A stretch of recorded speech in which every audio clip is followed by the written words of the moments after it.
El viento siempre sopla a tu favor cuando decides poner a Dios primero. Aquí inicia Querigma de Amor, un espacio para conocer la misericordia del Señor. Presenta el Padre Teófilo Rodríguez. Bienvenidos.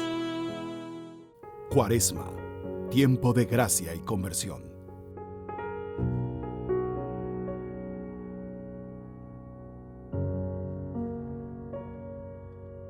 Paz y alegría, queridos hermanos y hermanas, sean todos bienvenidos a una producción más de su programa Querigma de Amor, la nueva unción. Está con nosotros hoy el Padre Carlos Alcides Rodríguez Vargas. Bienvenido, Padre. Él va a compartir con nosotros en este programa pues su testimonio, como ya lo hemos estado escuchando de otros grupos de la iglesia, así que tenemos la dicha de poder contar con él. Él es actualmente párroco de la parroquia El Niño Jesús de Praga, en Buenavista, en Colón, la diócesis de Colón. Y pues, ¿qué más nos queda que agradecerte? Estaba programado para un programa anterior, pero por asunto de enfermedad no pude estar. Gracias por estar con nosotros, Padre. Que nos cuentes ya de salida quién es el Padre Carlos. Háblanos un poquito antes de tu ministerio, a qué te dedicabas, dónde estudiaste, tu familia, así que la gente conozca algo de Carlos. Bueno, muchas gracias, Padre, en primer lugar, por la oportunidad. La verdad que es una alegría compartir, como lo decía bien, a través de estos medios. Bueno, yo soy oriundo de Capira, nací en Lídice de Capira, me crié en Chorrera, mi familia, soy el tercero de 5 hermanos, la verdad que es una familia humilde. Mi mamá le tocó pues de esto de trabajar en ama de casa, dejarnos todos en un periodo con mi abuela, y ahí éramos como 14, entre primos y todos, mis tías también hacían lo mismo. Entonces fue una época de muchísima cercanía, de muchísima, ¿cómo decir?, esa familia materna, todas juntas, y la verdad que pues eso nos permitió a nosotros pues crecer con todo eso, ¿no? Muy joviales, éramos de calle, de jugar en las calles. Eso la verdad que a mí me ayudó mucho. Al mudarnos a Chorrera, entramos a una parroquia llevada por sacerdotes españoles y bueno, la verdad que nos acompañaron mucho. Yo tengo que reconocer desde la primera comunión, mis hermanos, mis hermanas, sobre todo las que seguían, somos 4 que seguimos prácticamente como por 1 año y medio de diferencia. Ya la última sí ya tiene 9 años de diferencia, pero los 4 que crecimos así más pegados, fuimos muy unidos. De hecho, hoy día puedo decirlo con mucho orgullo. Estamos muy pendientes unos de otros y eso nos ha permitido pues, afrontar situaciones difíciles, pero con una unidad familiar. Bueno, mi mamá, que como estuvo allí, nos recogió, pasamos páramos juntos, las alegrías. ¿El mayor, padre? No, soy el tercero de los 5. Sí, de los varones somos los 3 mayores y después vienen las 2 niñas. Eso nos permitió también, incluso, de que mi mamá decía, nos tocaba a nosotros llevar la casa adelante. O sea que tuvimos que aprender a lavar, a cocinar, a fregar, a atender la casa, cuidar a mis hermanas más pequeñas, atenderlas a ellas. Entonces generó en nosotros, y ella lo decía mucho, ¿no? A mí me ha ayudado mucho después en mi vida sacerdotal el hecho de saber cocinar, saber lavar, planchar, todas estas cosas. Nos vienen muy bien, ¿no? Porque es una autonomía, no es una dependencia simplemente. Después hemos tenido, sí, parroquias donde tienes gente que te ayude, pero después te toca otra parroquia donde te toca hacer a ti solo, ¿no? Entonces yo creo que esta experiencia familiar es muy bonita.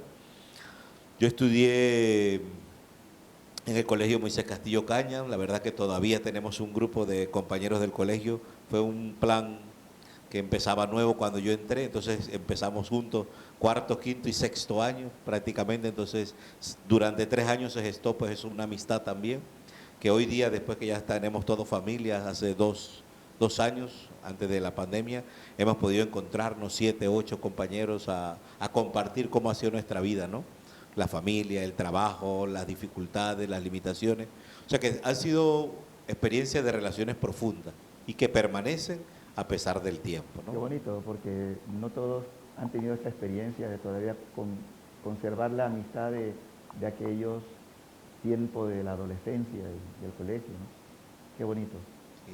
¿Qué más? Y fíjate que creo que son esas cosas donde hasta por iglesia y por vida, por parte ministerial también se han ido gestando, porque como te decía, los padres de Chorrera en esa época, sobre todo los de mi parroquia, eran un grupo de españoles. ¿Pasionistas?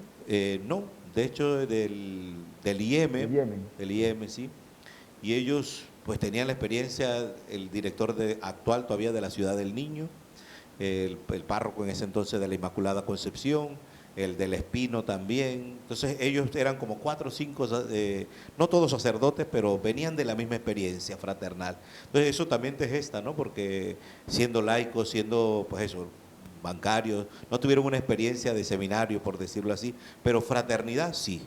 Y entonces eso gestionó a transmitirnos a nosotros como parroquia sobre todo una dimensión humana. Ellos se centraron mucho en un trabajo humano y de hecho fue lo que a mí me tocó. Podría decir que mi adolescencia era decir que en la parroquia de la Inmaculada en ese momento tenían 17 comunidades y los jóvenes pues tuvimos la oportunidad de irnos a misionar. Ellos nunca nos dijeron que no, lo único era no le toque su horario, porque eso sí era muy cuidadoso de su horario, pero era la parte bonita de darte libertad. O sea, nosotros como jóvenes, y esa fue la parte que me encantó a mí, ¿no? El poder ir a misionar a Playa Leona, a La Mitra, a estos lugares así que requerían pues una presencia juvenil. Y no era solo, íbamos 20, 30 jóvenes para compartir en Semana Santa, a dar catequesis. Y yo creo que ahí fue gestándose ciertamente esta... Por cierto, creo que te tocó ver ese desarrollo tan rápido de la Chorrera, de la Capilla, esa realidad de verdad, muchas comunidades que después han seguido. Y han seguido creciendo ciertamente. Y bueno, todavía Chorrera es un mundo todavía impresionante que podrían salir cuantas parroquias, ¿no? Pero en ese entonces de verdad que eran necesidades apremiantes y sobre todo era un desarrollo social, que eso fue una de las cosas que me impactó a mí.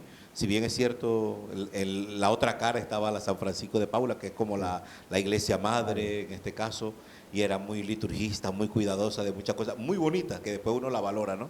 Pero uno que venía del otro lado de la carretera también se daba cuenta de una realidad diferente, social, de promoción humana, de trabajo, de formación de laicos sobre todo, ¿no? Entonces yo creo que ha sido un enriquecimiento y eso a mí me ayudó mucho, incluso cuando entré al seminario, ¿no? ¿Qué apostolado, padre, en este momento de tu juventud fue el que en cierta manera fue marcando más tu vida? Yo empecé de muy joven, de verdad, porque con los 15 años cuando me confirmé, nosotros en ese momento tuvimos una formación de 6 meses, fue la única que nos daban de catequesis en ese momento, pero se unió mucho el deseo, la catequesis. Yo empecé de ayudante, estaba haciendo todavía el curso de confirmación, pero entré de ayudante de primera comunión, me metí al coro y entonces el grupo juvenil fue como amarrando todo eso. La experiencia juvenil la verdad que nos ayudó muchísimo porque era un deseo, empezamos 20, pero al final fue un grupo juvenil de 80 personas, de 80 jóvenes y que buscábamos ciertamente ese deseo. ¿Qué hacemos con nuestra juventud? Los padres se sentían desbordados, pero nos daban libertad. Yo siento ahí que de verdad que frente a la limitación del padre, por decir así, de trabajar con jóvenes o en esta situación, sí nos dio la libertad del espíritu y eso fue lo que nos ayudó a nosotros a explayarnos, porque yo puedo decir de la parroquia o de ahí mismo de la comunidad de San Antonio, que donde soy yo, pues hay 2 religiosas, somos 3 sacerdotes también de la misma comunidad, en diferentes etapas, pero también ha habido una vida vocacional bastante rica. Qué bien. Entonces eso ha sido muy... ¿Qué comunidades religiosas, seculares también? Sí, de hecho están las hermanas franciscanas de María Inmaculada, Sí. que ahí hay 2 religiosas de ahí de la barriada San Antonio. Está el padre Oscar Martín, diocesano de allá de Panamá, de la arquidiócesis. Está Rolando Molina, que también es de los padres vicentinos. Y bueno, yo que estoy ahora acá en Colón. Muy bien, interesante. Padre, ¿tus padres aún están vivos? Sí, Padres, papá gracias y a mamá? Dios, sí. Ellos se separaron desde muy temprana edad. Solo los 3 varones, somos hijos de padre y madre. Mi papá se vio desbordado, creo, el último fui yo, entonces se sintió desbordado ciertamente. Y decidió pues eso, ¿no? Eran muy joven los 2 también, tanto mi papá como mi mamá. Entonces, él prefirió pues eso, abrirse y buscar una forma diferente. Nunca se apartó de nosotros, ni la familia de mi papá, casi siempre estuvieron presentes, pero el peso lo llevó mi mamá, en ese sentido. Todavía hoy día Ella siempre ha tenido, está sola todavía, pero ha tenido la fortaleza de llevar como la oración, la firmeza, el discernimiento, y nunca nos ha quitado la cercanía, ¿no? Más bien ha sido él también el que después ya por vergüenza le cuesta acercarse con nosotros. Mis hermanos tienen como más libertad también. Cuando yo estuve en alguna parroquia así importante, él llegó a buscarme, a estar, pues, a acompañarme en la Eucaristía. Y son esos momentos donde uno dice, sí, ya a esta altura uno no le juzga, porque esas decisiones de jóvenes, ¿no? Padre, dentro de ese campo, porque a veces la gente piensa que los sacerdotes venimos de la extraterrestre, ¿no? O sea, que tenemos, así como tú lo has contado, una familia, un núcleo de relación familiar.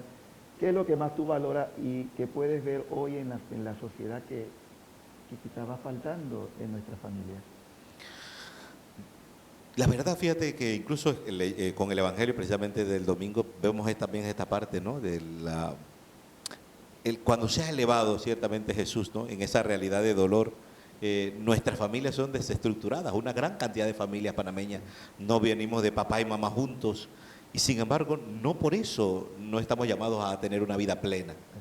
De hecho, yo creo que es como romper esta cadena, estos hilos de hacer las cosas de cualquier manera, inmediatistas en el momento. Y yo sí creo en el tema familiar, ¿no? Pero sobre todo nosotros como religiosos, como autoridad en algún momento, estamos llamados a entender y acompañar a la gente en ese dolor. O sea, que no sea un estigma, porque mucha gente se siente como, le da vergüenza decir, no, no estoy con mi papá, no estoy con mi mamá, a pesar de que es como muy común la realidad. Y a mí a mí me ayudó muchísimo mi padrastro, que ciertamente el papá de mis otras dos hermanas, nos acompañó durante un tiempo, pero no fue un matrimonio ideal. Hubo violencia de por medio también, tengo que reconocerlo, y eso pues nos ha dado las herramientas para cuando llegan casos así, ya uno sabe también cómo trabajar, porque hemos sufrido, yo creo que en carne propia, todas estas situaciones. Entonces, a mí me ha ayudado y me ha hecho sentir como parte de eso, ¿no? O sea, cuando Cristo se encarna, asume ese dolor, esa limitación, pero para darle esa plenitud, para iluminarla, para hacer esa luz, ¿no? O sea, acompañar en el dolor, acompañar en el sufrimiento, acompañar a la familia. Yo creo que esto nos falta todavía mucho. A veces nos detenemos más en la parte juvenil y descuidamos la relación con los papás, o las parejas y descuidamos su relación con los hijos. Entonces yo creo que esta desestructuración familiar, que no es como muy común, puede ser todavía como esperanza, ¿no? Para que tengamos gente plena, con deseos de superarse a sí mismo. Sí, esa etapa del dolor que se puede transformar, sobre todo quizás por esos valores que tú ya venías recibiendo de tu familia, a pesar de todas las dificultades que has contado ya, pero tenías una base sólida, la parte de la fe, que es importante, ¿no? Y fíjate que se fue gestando, ahí debo darle mucho peso, y quizás eso a mí me hace, como sacerdote, me lleva a discernir mucho, a ahondar, a preguntar mucho al Espíritu Santo, porque a mí me animó mucho el padre Francisco Baquiano, que no era párroco, pero era de los amigos de los españoles, y él creyó muchísimo más en mí que yo mismo. De verdad que fue una persona que me potenció, me empujó, me orientó, me iluminó en la vida religiosa completa. O sea, tu relación con Dios ha de ser plena. No te limites ni siquiera a la vocación sacerdotal, que fue una de las cosas que me encantó. Si te dicen no por aquí, pues busca, porque Dios es el que llama, Dios es el que te va llevando. Mi mamá hizo lo que podía en la etapa y en la limitación que tenía, de una fe bastante, ¿cómo se dice?, básica. Mi familia de por sí es muy creyente en Capira, pero también hay mucha superstición, como pasa en muchas partes. Entonces, ya la parte, incluso yo anhelaba algo de formación. Recuerdo que miraba con añoranza cuando estaba en los grupos juveniles al camino neocatecumenal, que en Chorrera en ese entonces era fuerte, y veía gente así formada, estudiada. Y digo, yo quiero aprender, de verdad que quiero aprender. Me metí incluso en un grupito de formación de cristología que daba el padre Bachiano en ese momento. Y recuerdo porque yo entré con todo mi ánimo y eran puras personas mayores. Y entonces el padre decía, ¿y ese chiquillo que hace aquí, que viene nada más que a distraer? Pero en el fondo era decir, pero no le quite la gracia, ¿no? Déjelo aquí, que él va a apuntar y va a ver.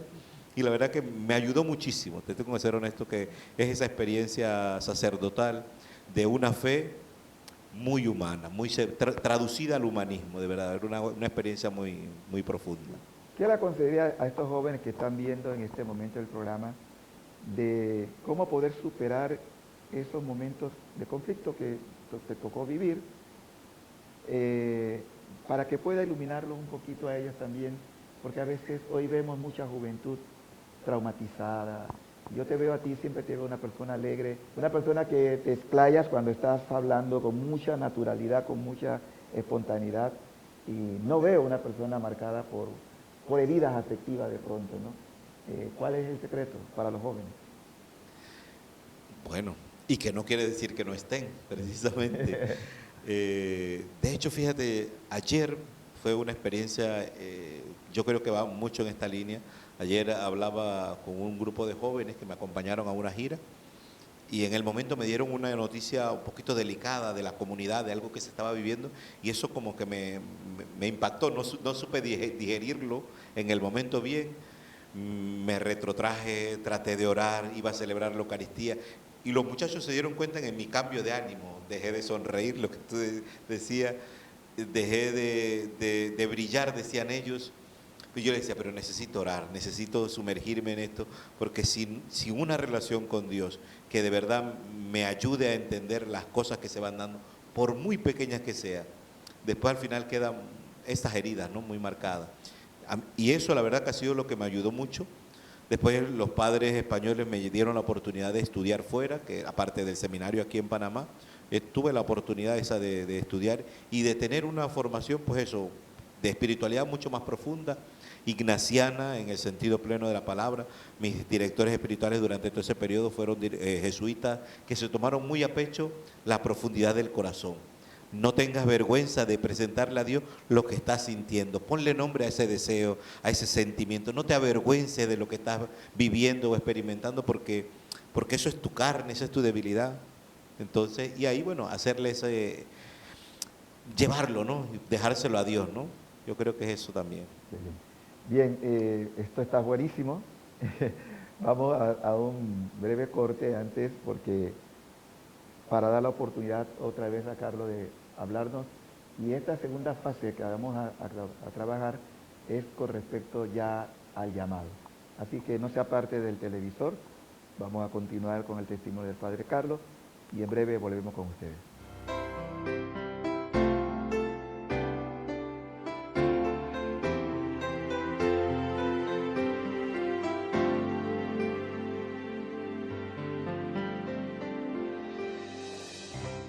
El cristiano está llamado a volver a Dios de todo corazón, a no contentarse con una vida mediocre, sino a crecer en la amistad con el Señor. En breve regresamos con su programa Querigma de Amor, la nueva unción.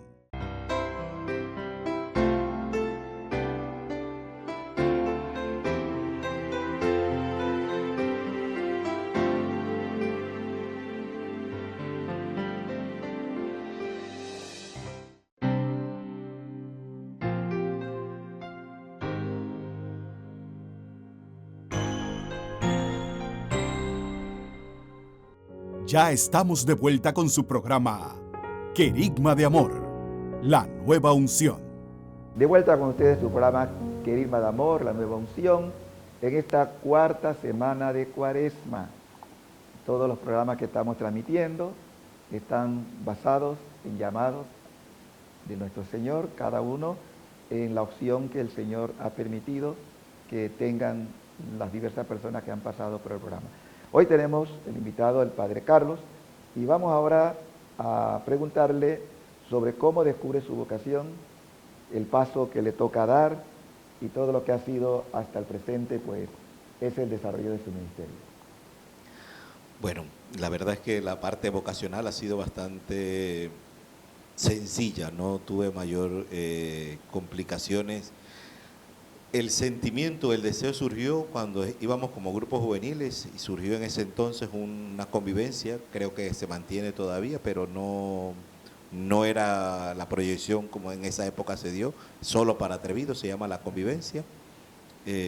Fuimos, y además fuimos como 4 o 5 parejitas del grupo juvenil, estuvimos porque era un encuentro mixto. Cuando estábamos allá se nos planteó la posibilidad de discernir un llamado a los varones. De hecho, fuimos, nos anotamos los 4 que fuimos, Y lo hicimos, fue una cosa que íbamos todos los meses y era pasar donde el padre, decirle que estábamos discerniendo.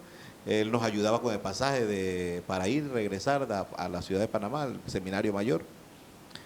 Y fue curioso porque en noviembre, cuando ya terminamos ese periodo, yo estaba ya en sexto año, y nos plantearon, y no van a hacer la entrevista para entrar al seminario. O sea, nosotros habíamos hecho todo un discernimiento, pero nunca fue con ese deseo de vamos a entrar al seminario. Cuando nos los plantean, fue bonito, porque fue la inquietud. Si nunca me lo hubieran planteado, no sé si hubiera surgido. Y al plantearlo, bueno, dijimos, sí, pero vamos a decirle al padre para que no quitarle. Y fuimos los cuatro, nos reunimos con el padre y dije, padre, nosotros queremos hacer la entrevista para entrar al seminario. Y como te decía, mi párroco era muy, muy centrado en la parte humana, era un desarrollo, una promoción humana, y de una vez nos paró en seco y nos dijo, no. Y nosotros, no, váyanse a la universidad, estudien todo lo que tengan que estudiar, y cuando terminen los estudios de la universidad, entonces hacen ver la vida esa vocacional. Pero por ahora, no. La verdad que nos quedamos así, de piedra los cuatro, no supimos qué reaccionar, nos fuimos cada uno para su casa.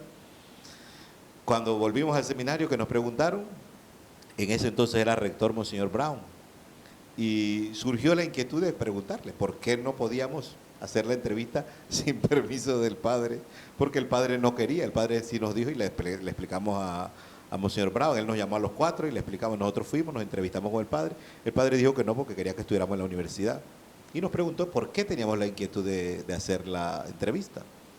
En ese momento, la verdad que entre los cuatro yo era el más joven, y le comenté, bueno, yo en lo personal le dije, y eso me ayudó mucho, me gustaría saber si de verdad uno sirve para esto o no. O sea, yo quisiera saber si de verdad Dios me llama a mí, y si no, pues yo tengo ya mi carrera, estaba terminando, le dije, sexto año, tengo la ilusión de ir a practicar, tengo la ilusión de trabajar, de disfrutar mi vida. Me gusta también la carrera de contabilidad, que era que me estaba graduando. Y entonces él dijo, bueno, yo voy a Chorrera y hablo con su párroco para que les dé permiso y hagan el examen. Y así lo hizo. Yo te digo que fue muy sencillo. Él fue allá, al padre no le gustó que el obispo fuera allá a pedir permiso, nos llamó la atención, y cuando hicimos la entrevista fue la verdad que muy sencilla, nos preguntaron algunas cosas, no recuerdo mayor. Lo que sí recuerdo que después, cuando regresé de mi práctica profesional, ya a finales de enero, me llamaron y me preguntaron que si yo tenía todo preparado o algo así, porque el único que aceptaron de los cuatro fue a mí. Los otros quedaron para el próximo año, haciendo todavía discernimiento. Se salieron dos, el siguiente quiso entrar. Pero yo la verdad que entré. La verdad que cuando estuve ya en segundo año de filosofía, entonces me entró una crisis tremenda de decir, oye, yo no sé, yo entré aquí de repente y no sé qué estoy haciendo acá adentro. Entonces fue el primer momento de detenerme y tomar conciencia de lo que estaba haciendo. Ya te digo, ya estaba en el seminario, pero fue decir, oye, ¿y esto qué es? ¿Es una llamada realmente? Entonces, entre altos y bajos, yo tengo que reconocer, me ha tocado ver muchas situaciones, estamos hablando de los dolores de la iglesia de Panamá, que nos ha tocado ver, y sin embargo yo siento de que en muchas de esas cosas ha estado ciertamente la voluntad de Dios, ahí en la parte por debajo, subterránea de todos estos acontecimientos duros, pero ha estado, ¿no? Entonces, yo tuve esa primera inquietud. De hecho, fíjate que me salí del seminario en ese entonces, con miedo, con temor, porque no sabía cómo responder, y me dieron la oportunidad. Dice, no vemos problema en ti, pero si tú quieres salirte. Y yo me salí del seminario y fui a trabajar. De hecho, fue una cosa muy cerrada. En un mes digo, quiero dormir un mes, que nadie sin despertador ni nada, y al mes voy a buscar trabajo. Y así fue. Estuve en mi casa un mes, al mes volví a salir a meter currículum, y en 2 días me llamaron de los 3 lugares donde metí para decirme que entrara a trabajar. Me quedé trabajando en Chorrera, hice una experiencia bonita, sentí que podía ser un buen profesional de mi carrera, me sentía, pues eso, tuve una relación en un momento también con una joven ahí del supermercado donde trabajaba, y fue una cosa de decir, o sea, no me siento incapacitado de la vida familiar ni de la vida laboral, que era mi miedo. Yo decía, entré muy chiquillo, entré a los 18 años, y ¿será que estoy huyéndole a la vida de trabajo? No, entonces fue una cosa, ya te digo, muy ordenada, muy bonita, y en el cual al final de todo tuve que decir, yo he trabajado, he tenido una buena relación afectiva dentro de la normalidad de la juventud, pero al final quedaba algo por dentro, no sabía qué era. Cuando le pregunté al rector, mira, yo me siento así, En ese entonces era Monseñor Altafulla todavía, y me dijo, yo no te eché, tú te fuiste porque tú querías, pero si tú quieres regresar, nadie te va a decir que no porque tú has hecho una experiencia buena. Entonces, eso fue lo que al final reforzó mi camino vocacional, es decir, no es por nadie, no es por un sacerdote, no es por una realidad, sino que hay algo interiormente que me motiva, me mueve, a pesar de que haya situaciones difíciles, dolores, sufrimientos, pero hay algo profundamente que me sostenía y me estaba tirando hacia ese camino. En ese periodo, padre, no te alejaste de la iglesia, ¿no? No, de hecho fue una... Yo creo que ha sido eso, que Dios el Señor mismo me ha cuidado muchísimo. Mi mamá incluso me lo recuerda siempre, dice, gracias a Dios, Dios te llamó a la vida sacerdotal, si no yo no sé qué habría sido de ti. Pero y lo dice muy, ¿cómo decirlo? Muy tiernamente, ¿no? Sí. Dios me cuidó y le puedo decir, padre, porque yo entré a trabajar ahí mismo en Chorrera, pero yo iba a mi misa todos los días. Me daba chance de ir a la misa de 7 de la mañana, llevaba a mi mamá al trabajo y yo me iba caminando para el supermercado que quedaba cerquita. A mediodía regresaba a buscar el almuerzo, almorzaba con mi mamá, me quedaba una hora todavía libre hasta la hora que entrara a trabajar y me iba al convento de la 28, ahí mismo de las hermanas franciscanas, y ahí me quedaba media hora entre que yo llegaba al convento caminando y regresando, pero me quedaban siempre unos 20 minutos para estar ante el Santísimo. En ese entonces la capilla estaba cerrada, o sea que solo podía rezar desde fuera.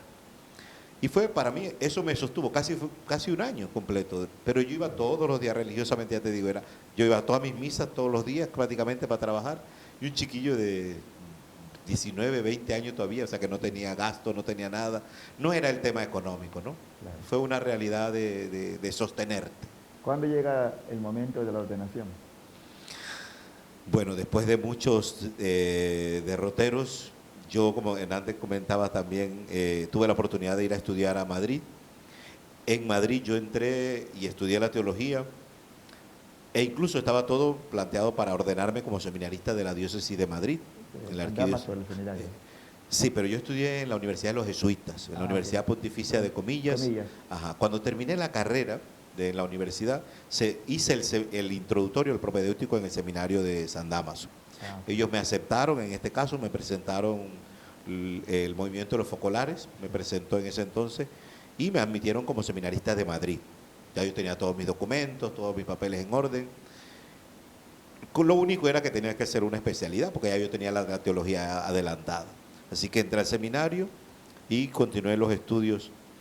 Cuando ya estaba a punto de ordenarme, entonces recuerdo la visita de Monseñor Audilio, en su momento todavía era sacerdote, y tenía esa inquietud, ¿no? De por qué tan lejos, Carlos, mira que tu familia, la gente. Pero bueno, habían sido circunstancias que se dieron en el momento, que no vienen a colación, pero sí, fue un momento bonito. A él lo nombran de obispo acá en Colón, y es donde se da el punto ese de referencia para que en un momento determinado pues yo me planteese.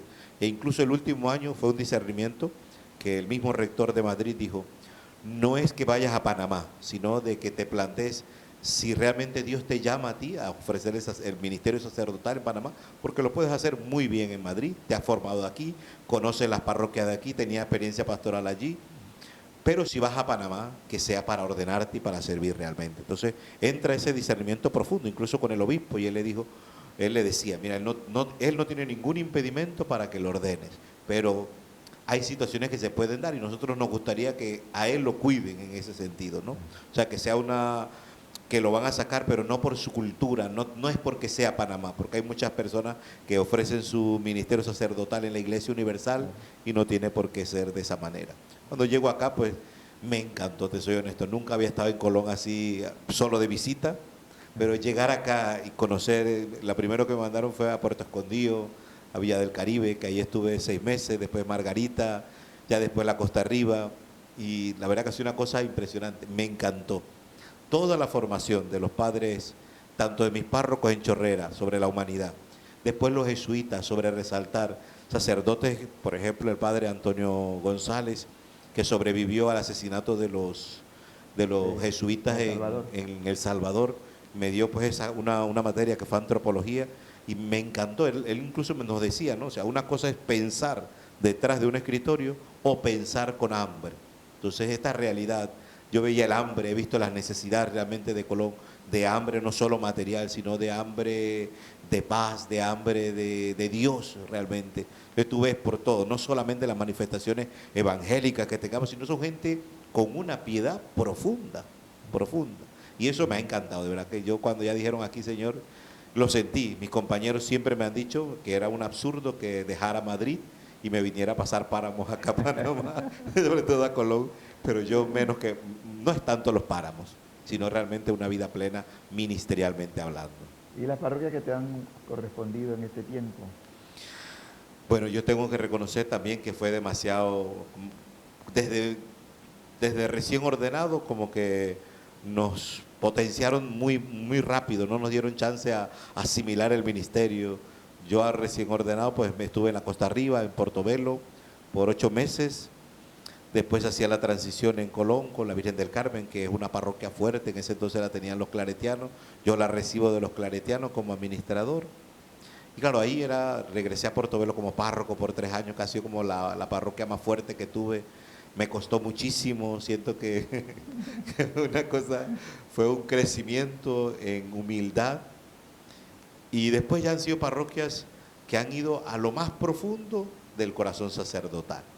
Es una pequeña anécdota que solamente es por decir, en Portobelo yo estaba, me movía, no solamente porque era rector, las misas estas que te transmitían, que te avisaban, y el carro que tenía, que era un Nissan Estrella en ese momento de último modelo.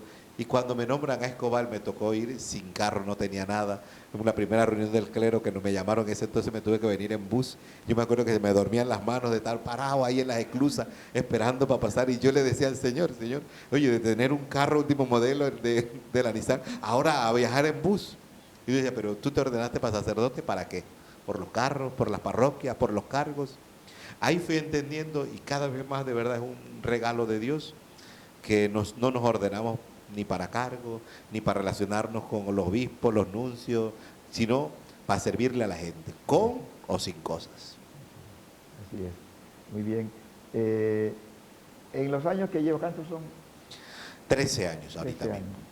años. ¿Alguna anécdota que te haya marcado en ese ministerio y algún momento también que también llega, ¿no? Un momento de crisis, ya que tuviste un año también fuera en un proceso de discernimiento? ¿Qué nos puedes decir de eso? Lo mismo que cuando me preguntabas con los jóvenes, ¿no? Son esos momentos para vivir delante de Dios. Delante de Dios y bueno, con humildad también creciendo delante del obispo, ¿no? Que a veces hay necesidades, pero las necesidades no nos pueden agotar a veces.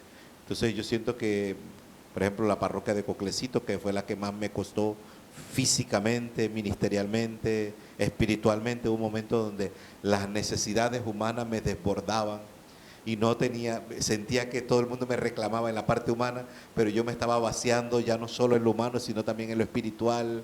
O sea, era atender gente desde las 5 de la mañana, eran las 11 de la noche en una comunidad sin luz y la gente estaba allí llamando, reclamándote, o sea, entonces me agotó, me sentí agotado incluso tanto de plantearle al obispo, Monseñor, no puedo continuar. Me dice, no tengo a nadie para ti, Monseñor, con dolor en el alma, no puedo, o sea, llegar a la humildad de poder decir, necesito recuperarme porque siento que estoy haciendo cosas, estoy celebrando misa, estoy celebrando sacramento, pero estoy perdiendo la claridad de que es una relación con Dios. Y lo más bonito fue llegar, me dieron la oportunidad, el obispo ahí no puedo decir que no, me recogió, me dijo, sí, está bien, si usted no puede hacer nada, pero que sepa que la parroquia se queda sin sacerdote. Y me dio la oportunidad de hacer una experiencia. Cuando llego a esa experiencia que estás comentando de discernimiento, llegué allá y me encontré con un sacerdote diocesano de 40 años de ministerio. Yo apenas tenía 10 años en ese momento. Uno de Kenia que tenía 32 años. Uno de Jordania que tenía 18 años. Uno de Brasil que tenía 17 años. Y yo era el más joven, que me dio una vergüenza cuando todo el mundo estaba hablando de los cansancios ministerial y yo digo, si yo estoy empezando, Señor, qué vergüenza, cómo vengo aquí a contar mi cansancio cuando esta gente de verdad, ¿no? Entonces eso me dio mucha alegría porque todos éramos sacerdotes diocesanos que intentamos vivir una vida comunitaria, una experiencia del sacerdocio, pero en comunidad. Entonces eso me ayudó mucho a decir, no, todavía creo que puedo dar un poquito más. Qué bueno, qué bueno. Bueno, actualmente ya estás en la parroquia de Vino Niño. para ti, ¿qué ha representado estar hasta ahora allí? Porque cada parroquia tiene su propia realidad. Sí. Bueno, la verdad que es una bendición, tengo que ser honesto. Es una parroquia especial, es una parroquia madura, es una parroquia rica en cuanto a carismas, a realidad. Y ha sido como un regalo que me haya dado el Señor. Incluso se lo dije al señor obispo, gracias porque la gente es tan pendiente de la vida sacerdotal en todos los sentidos. En todos los sentidos. Y para mí ha sido una oportunidad, me siento bendecido. Tengo que acompañarles, tengo que mirar ciertamente por la hondura, por la profundidad, por no quedarnos entre los riesgos estos de banalidad, de superficialidad, de querer hacer las cosas para que los demás vean que Buenavista hace esto, lo otro. No. O sea, esto es por hacerlo, para que nuestro nombre esté inscrito en el libro de la vida, ¿no? Qué bonito. Delante de Dios. Bien, vamos a un breve corte para continuar con esta hermosa entrevista del Padre Carlos. No se aparte del televisor. En breve volvemos con ustedes.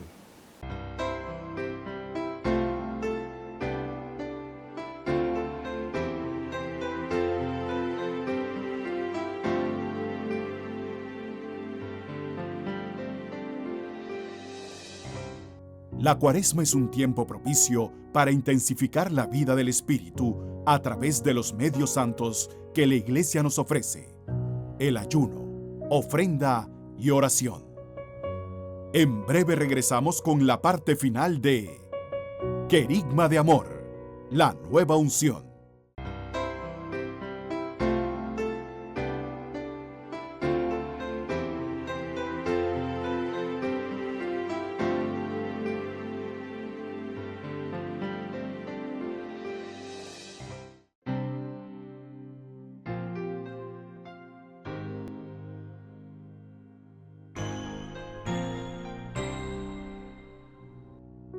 Estamos de vuelta con la parte final de su programa Querigma de Amor, la nueva unción. De vuelta con ustedes su programa Querigma de Amor, la nueva unción, con el Padre Carlos en este cuarto domingo y cuarta semana de Cuaresma. Y es oportuno que a la luz de la palabra de Dios de este domingo podamos nosotros recordar lo que nos dice la palabra. Tomado del Evangelio de San Juan, capítulo 3, del 14 al 21.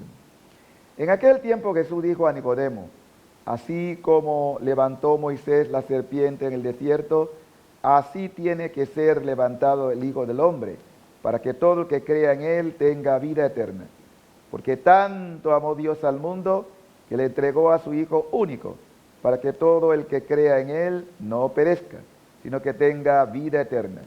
Porque Dios no envió a su Hijo para condenar al mundo, sino para que el mundo se salvara por él. El que cree en él no será condenado, pero el que no cree ya está condenado, por no haber creído en el Hijo único de Dios. La causa de la condenación es esta: habiendo venido la luz al mundo, los hombres prefirieron las tinieblas a la luz, porque sus obras eran malas. Todo aquel que hace el mal aborrece la luz y no se acerca a ella, para que sus obras no se descubran. En cambio, el que obra el bien conforme a la verdad, se acerca a la luz, para que se vea que sus obras están hechas según Dios. Lo que acaban de escuchar es palabra del Señor. Bien, Padre Carlos, a los televidentes, a la luz de este evangelio que acabamos de escuchar, ¿qué puedes decirle como mensaje de esta semana? Es nuestra segunda catequesis precisamente de renovación ya en miras hacia la Pascua y tiene que ver precisamente con esa luz, ¿no?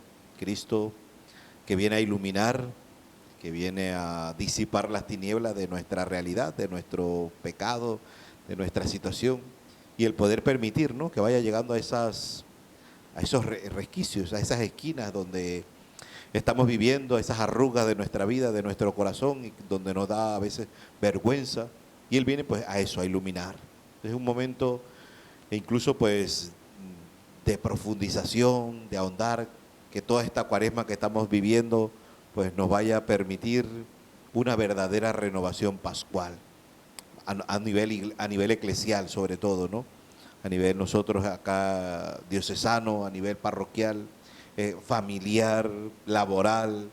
El momento como para permitir que Cristo entre profundamente y vaya disipando las tinieblas. Pero solo lo hará si nosotros podamos abrir. Por eso la respuesta de la fe es importante. Entonces, ese creer en Cristo luz, en creer que Él tiene la posibilidad de disipar, es lo que va a permitir que nosotros podamos ser consecuentes, ¿no? Es el poder hablar de la realidad sacramental.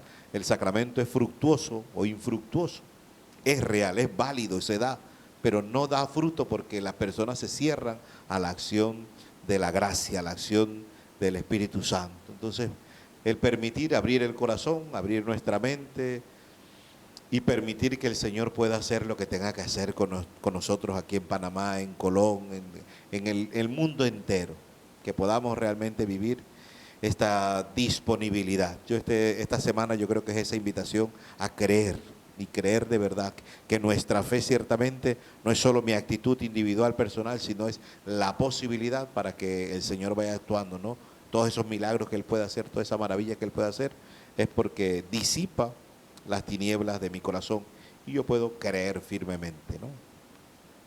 Padre, ¿qué le diría a esa persona que está escuchándote de la importancia de volverse a esta luz que obviamente es Cristo?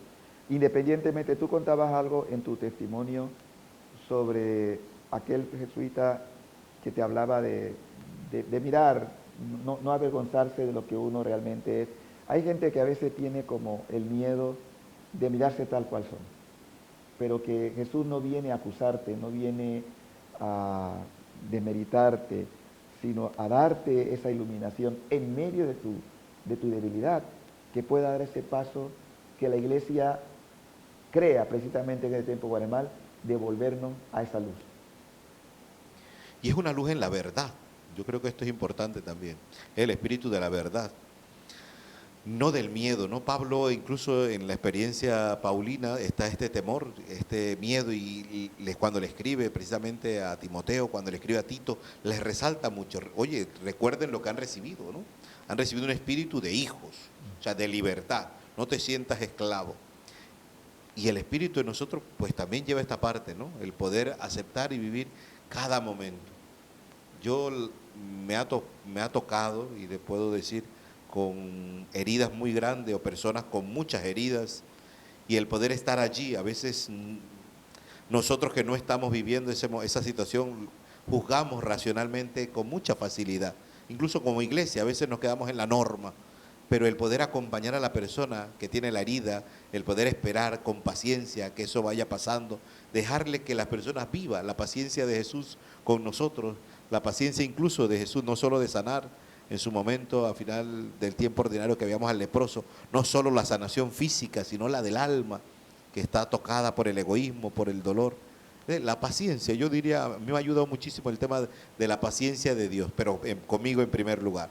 Él ha sido muy paciente conmigo, y yo cuando me topo con esta realidad digo, Señor, tú me has tenido tanta paciencia, ¿por qué yo no puedo ser paciente y esperar a que esta persona pase ese momento, ese trago amargo que está viviendo, ese dolor, o acompañarle en las alegrías? A veces me cuesta también ese momento, decir, Padre, venga, que hay un momento bonito que queremos compartir. Uno a veces se siente que lo llaman solo para situaciones dolorosas, para problemas, y no, la gente necesita que le acompañemos en todas las facetas y en todas las etapas, ¿no? Sobre todo, Padre, en este tiempo que ha sido tan fuerte, ya prácticamente un año, recuerdo que salíamos del retiro del clero de Colón en Boquete, y saliendo se hizo la cuarentena que ha durado un año, y lo que ha representado este tiempo de pandemia, esta gente, tantos, incluso gente conocida que se nos ha ido, ¿qué palabra le puedes dar de ánimo? Porque a pesar de todo la historia continúa, ¿no? Claro. Seguimos haciendo historia. No, y ha sido esa parte que todos la hemos vivido, ¿no? O sea, todos hemos experimentado el dolor de la pandemia. A usted le ha dado el COVID, a mí me ha dado el COVID, algunos hemos quedado, otros ciertamente han partido. Y yo siento que debemos acompañarnos. Cuando hay una en la fórmula de las exequias del funeral, habla de aprender a consolarnos con palabras de fe.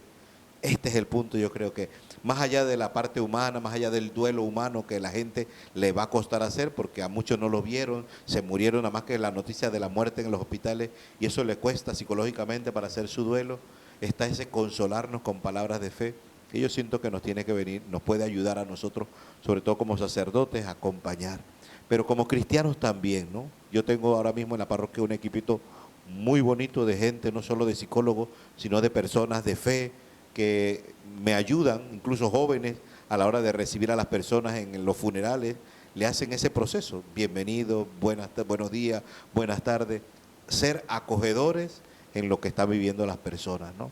Entonces yo siento que el desarrollar, incluso tengo un grupito de jóvenes que se llama así, acogida, el desarrollar esta pastoral de acogida entre las familias, en la iglesia, nos tiene que ayudar, ¿no? Entonces yo de verdad que para mí está siendo esa experiencia.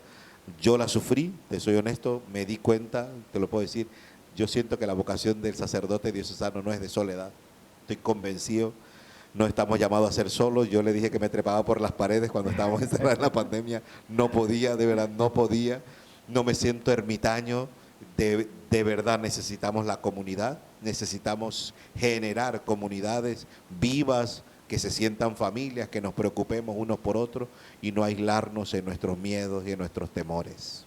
Padre, dentro de poco vamos a entrar a la Semana Mayor, Semana Santa.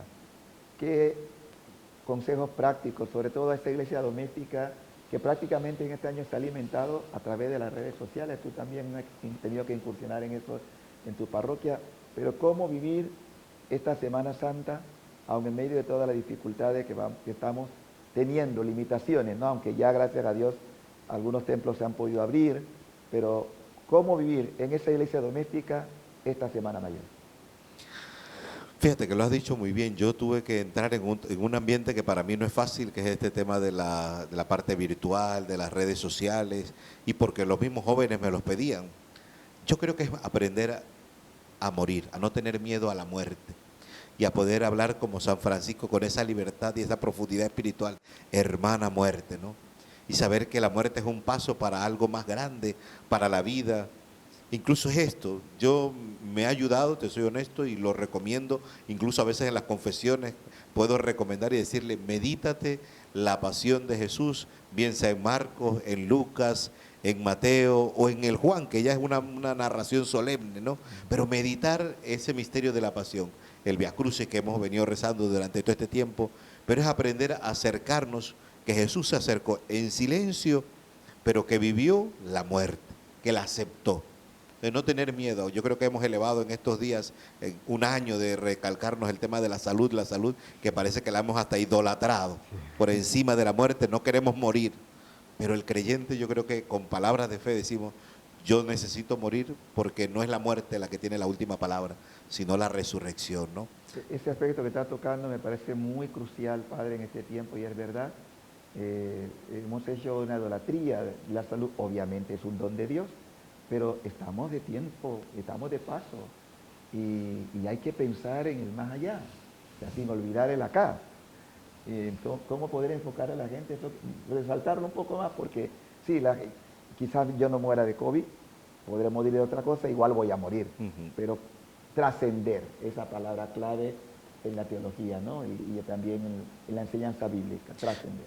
E incluso, fíjate, una de las cosas que el padre Bachano, cuando ya estuve en España, me encantó y me ayudó muchísimo, ahí fue donde empecé a conocer un poco del tema geriátrico, geriatría, y acompañar a las personas en esta etapa. Pero después me ayudó a mí, que en ese momento era un chiquillo, estaba comenzando. Ellos llegaban a la Navidad, y recuerdo porque él era el más joven y tenía 82 años, la hermana tenía 85, la otra tenía 87 y la otra tenía 91. Y la primera Navidad que pasamos juntos fue decir, feliz Navidad, porque no sabemos si para la otra estamos vivos o ya nos hemos muerto. A mí eso me entró y dije, pero ¿cómo podemos celebrar Navidad con esa actitud? Pero era eso, era la profundidad de poder decir, oye, nos vamos a morir. O sea, yo estoy de paso, pero tengo que entenderlo hasta en la fe, teológicamente, ese paso necesario del más allá, de la vida eterna que ilumina, lo que acabamos de hablar de luz, ilumina mi presente. Tengo que ser responsable, tenemos que cuidarnos unos a otros, pero no es una obsesión, no es que dejo de hacer lo que tengo que hacer por miedo a. Yo creo que ahí es donde el enemigo trabaja, que viene susurrándonos al oído, mira que esto, mira lo otro, y al final pues justificamos en la situación que estamos viviendo pues nuestra incapacidad de poder iluminar o de poder hacer las cosas con el corazón entregado al servicio de las cosas de Dios. Fíjate que lo que estás diciendo también me recuerda a un sacerdote que una vez predicaba que nos preparamos muchas veces para viajes, nos preparamos, hacemos toda la planificación, pero no nos preparamos para el viaje definitivo, hasta que nos sorprende, ¿no? Pero qué bonito saber preparar que un día voy a tener un viaje de no retorno, porque voy a otra dimensión, a otra realidad. Entonces, ¿cómo darle a conocer a la gente? Prepárese para el mejor viaje. Y la gente no le gusta ni el lenguaje. De verdad, es una cosa, cuando tú le hablas de la muerte, la gente le da miedo, le da pavor. Los jóvenes en estos días, padre, pero no hable de la muerte. ¿Cómo no vamos a hablar de la muerte? Necesitamos, y porque no es la muerte, es el paso necesario, como dice Pablo, para el encuentro. O sea, yo quiero es encontrarme con el Señor, ¿no? Esa alegría de ese niño que decía que no sabe qué hay en el consultorio, pero si está su papá, no le importa cómo esté eso, porque ahí está su papá, ¿no? Entonces, yo sí creo que debemos recuperar la alegría de ese encuentro, incluso como dice el Salmo, ¿no? Sí. Qué alegría cuando me dijeron, vamos a la casa del Señor. Así es. Entonces... Sí, porque eso que acabas de decir también, de si yo quiero estar con el Señor, pero no me quiero morir. No. Hay que pasar por ese trago amargo, doloroso, pero sabemos que Pablo lo dice, ¿no? Ni el ojo vio, ni vino a la mente del hombre lo que Dios ha preparado para los que le aman. En su momento el rector de la Universidad Pontificia de Comillas, el doctor Busto, en su momento decía esto: cuidado con las predicaciones de la resurrección, que parece que es tan grande la luz de la resurrección que opaca, que para llegar a la gloria tienes que pasar por la cruz. A veces queremos toda la gloria, la hosana, pero perdemos que hay que pasarla por la cruz. Hay que pasarla por la cruz. Bueno, padre, ¿algún otro mensaje antes de terminar que quisieras darle a los televidentes aprovechando este medio? Pues el micrófono ya está. Hablando de muerte, para mí esto ha sido una muerte porque ciertamente no es mi carisma, no es mi don, y por eso yo le he dicho a Dios, ¿no? Por la parroquia, por amor a esa parroquia y a esa persona que me has encomendado, yo puedo morir a mis cosas, a mis gustos y hacer lo que tenga que hacer. Si hay que evangelizar a través de las redes sociales, a través de los canales, a través de lo que tengamos que hacer, todos los aerópagos que Pablo no tenía, los tenemos nosotros y hay que utilizarlos con responsabilidad. Gracias a usted por haberme dado la oportunidad, ¿no?, de compartir este momento con usted. Para mí es un gusto, de verdad, cuando yo escucho a un hermano sacerdote explayarse como lo haces tú, con tanta naturalidad, que la gente, vuelvo a insistir, no vea a nosotros extraterrestres. Somos seres humanos con carne y hueso y con las propias necesidades humanas, pero que hemos encontrado algo que motiva, y ese algo es Cristo, ¿no? Algo que realmente, que por ti y por mí murió y resucitó. Es el sentido de la vida.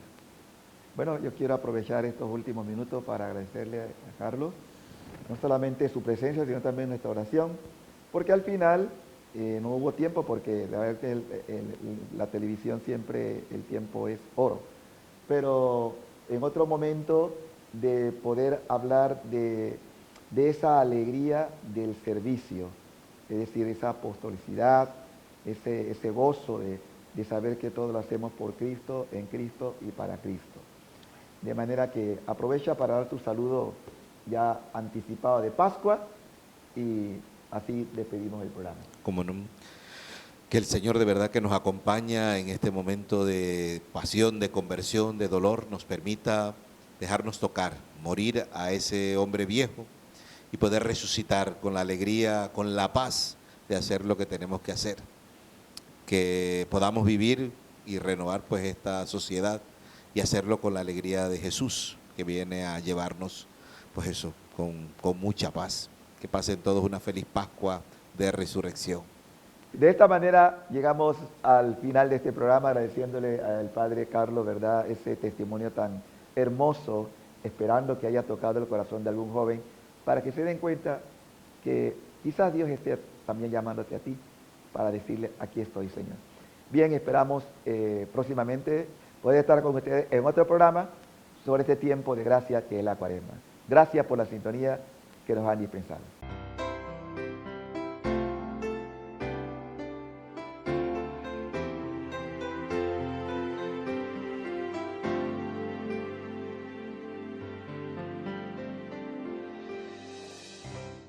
Prepara tu corazón para la Pascua de Resurrección, con ayuno, ofrenda y oración. Nos encontramos en una próxima emisión de Querigma de Amor. Gracias por tu compañía.